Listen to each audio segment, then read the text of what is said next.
আসসালামু আলাইকুম আমার প্রিয় ভাই বোনেরা সকলে কেমন আছেন। আপনাদের জন্য নিয়ে আসছি আমার ঘরোয়া মশলাগুলো। প্রতিটি মশলাই আমি নিজে হাতে তৈরি করতেছি আর সেটা খুব যত্ন সহকারে তৈরি করতেছি। আমার কাছে পেয়ে যাবেন সকল ধরনের মশলা, হলুদ গুঁড়ো, মরিচ গুঁড়ো, জিরা গুঁড়ো, ধনিয়া গুঁড়ো, মাছ ও সবজি মশলা। আর একটি আছে স্পেশাল মশলা, যে মশলা দিয়ে আপনি সকল ধরনের মাংস থেকে শুরু করে কাচ্চি, বিরিয়ানি, তেহেরি, আরও হচ্ছে কাবাব, কালাভুনা সব কিছুই রান্না করতে পারবেন। আর এই মেজবানি মশলাটা তৈরি হচ্ছে 22টিরও বেশি উপকরণ দিয়ে। যদি থাকে এমন মশলা তৈরি করা, তাহলে তো রান্না নিয়ে আর কোনো টেনশনই নেই। আমরা গৃহিণীরা প্রিয় মানুষের পছন্দ মতো যখন ইচ্ছে তখন খুব ঝটপট, খুব সহজেই তাদের পছন্দ মতো রান্না করতে পারবো। আর আমার রান্না দেখে অনেক প্রিয় ভাই বোনেরা বলে যে আপু তুমি কি দিয়ে রান্না করো, কি মশলা দিয়ে রান্না করো যে এত বেশি মজার হয়। তাদেরকেই বলতেছি, আমার মতো করে মজা করে রান্না করতে হলে অবশ্যই আমার ঘরোয়া তৈরি মশলাগুলো নিতে হবে। যে কোনো মাংসতে আমি মশলার পরিমাণটা একটু বেশি ব্যবহার করি আর বেশি পছন্দ করি, সেই জন্য 2 চামচ ব্যবহার করলাম। যারা মাংসে মশলার পরিমাণটা কম খান তারা কিন্তু 1 চামচ ব্যবহার করতে পারেন। আমার একটা মশলা দিয়ে আমি আমার মাংসটা রান্না করতেছি। আর এই মাংসটা মাটির চুলায় রান্না করতেছি। কোরবানি ঈদকে স্পেশাল করতে আমার ঘরোয়া মশলাগুলো অর্ডার করে নিতে পারেন।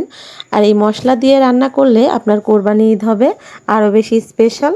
আমার এই স্পেশাল মেজবানি মশলা দিয়ে সকল ধরনের মাংস রান্না করতে পারবেন। হাঁস, মুরগি, গরু, ছাগল যাবতীয় মাংস রান্না করতে পারবেন এই শুধুমাত্র একটি মশলা দিয়েই। যে কোনো রান্না শেষে আবারও আরেক চামচ দিয়ে এই তো মশলাটাকে মাংসের সঙ্গে নেড়েচেড়ে নামিয়ে নেব। এতে মাংসের স্বাদ মানে মশলার স্বাদটা পাবেন পারফেক্ট।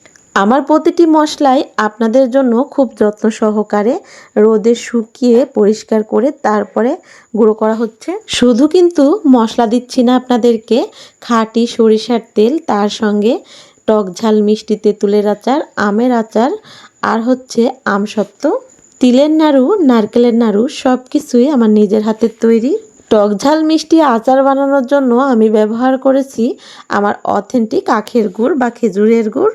এতে আমার আচারের স্বাদ আরও দ্বিগুণ বেড়ে গেছে আর কালারটাও দেখতে মাশাআল্লাহ অনেক সুন্দর হয়েছে। এছাড়াও আমার কাছে পাচ্ছেন তিলের নাড়ু, নারকেলের নাড়ু, সেটাও কিন্তু অথেন্টিক খেজুরের গুড় দিয়ে তৈরি। আর খেজুরের গুড়টা কিন্তু আমরা নিজেরাই তৈরি করেছি, সেটা অবশ্য আমার প্রিয় ভাই বোনেরা জানেন। আমার প্রতিটি পণ্যই ঘরোয়া পদ্ধতিতে তৈরি, আমার নিজের হাতে খুব যত্ন সহকারে তৈরি করতেছি, সেটা কিন্তু ভিডিওর মাধ্যমে আপনাদের সঙ্গে শেয়ার করি। আর মশলা থেকে যে স্বাদ ঘ্রাণ পাবেন এটা কিন্তু আপনারা কখনোই বড় বড় কোম্পানির প্যাকেট মশলা থেকেও পাবেন না। আমাকে যে সকল প্রিয় ভাই বোনেরা দেখতেছেন খুব আগের থেকে আমাকে চেনেন, আমাকে বিশ্বাস করেন, তাদেরকে আর কিছু বলা লাগে না। আমার আইটেমগুলো দেখলেই অর্ডার দিয়ে দেন। তাদের ভালোবাসায়, তাদের বিশ্বাসে আমি মুগ্ধ।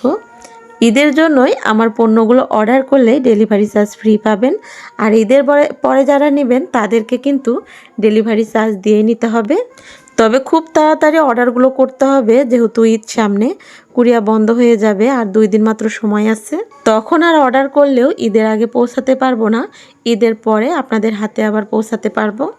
তাই যে সকল প্রিয় ভাই বোনেরা আমার ঘরের তৈরি মশলাগুলো নিয়ে ঈদকে আরও স্পেশাল করতে চাচ্ছেন, তারা কিন্তু আর একটুও দেরি করবেন না। স্ক্রিনে থাকা এই তো নাম্বারে হোয়াটসঅ্যাপে যোগাযোগ করে তাড়াতাড়ি করে অর্ডার করে নিন। আর আমার প্রতিটি পণ্যই কিভাবে তৈরি করা হচ্ছে সেগুলো দেখতে হলে, জানতে হলে আমার ভিডিও দেওয়া আছে চ্যানেলে, সেগুলো আপনারা দেখে আসতে পারেন। আর যারা আমাকে চেনেন, ভালোবাসেন, বিশ্বাস করেন, তাদের প্রতি থাকলো আমার মন থেকে অনেক অনেক দোয়া ও ভালোবাসা। আরেকটি কথা আমার প্রিয় ভাই বোনদেরকে বলি, যারা এতদিন ধরে অপেক্ষায় ছিলেন যে আমাদের রাজশাহীর একদম ফ্রেশ ফরমালিন ছাড়া টাটকা আমগুলো কবে পাবেন, তাদেরকেই বলতেছি এখন থেকে কিন্তু অর্ডার করতে পারেন। অর্ডার করলে পেয়ে যাবেন একদম মিষ্টি রসালো ভালো ভালো জাতের আমগুলো। যারা অর্ডার করবেন তাদের জন্য একদম গাছ থেকে পেড়েই সরাসরি পাঠিয়ে দেব আপনাদের কাছে। ভালো এবং ভেজাল মুক্ত আম খেতে চাইলে অবশ্যই অর্ডার করে নিতে হবে আমার কাছ থেকে। আমি নাটোর থেকে আপনাদের গ্রামীণ বোন সবসময় চেষ্টা করতেছি আপনাদেরকে ফ্রেশ ফরমালিন ছাড়া এবং অথেন্টিক পণ্যগুলো খাওয়াতে, যাতে আমি যেমন সুস্থ আছি আমার প্রিয় ভাই বোনেরাও ভালো জিনিসগুলো খেয়ে সুস্থ থাকতে পারেন। শুধু আমার জন্য দোয়া করবেন, আমি যেন এভাবে সুস্থ থেকে আপনাদের জন্য প্রতিনিয়ত এভাবে কাজ করে যেতে পারি। আল্লাহ হাফেজ।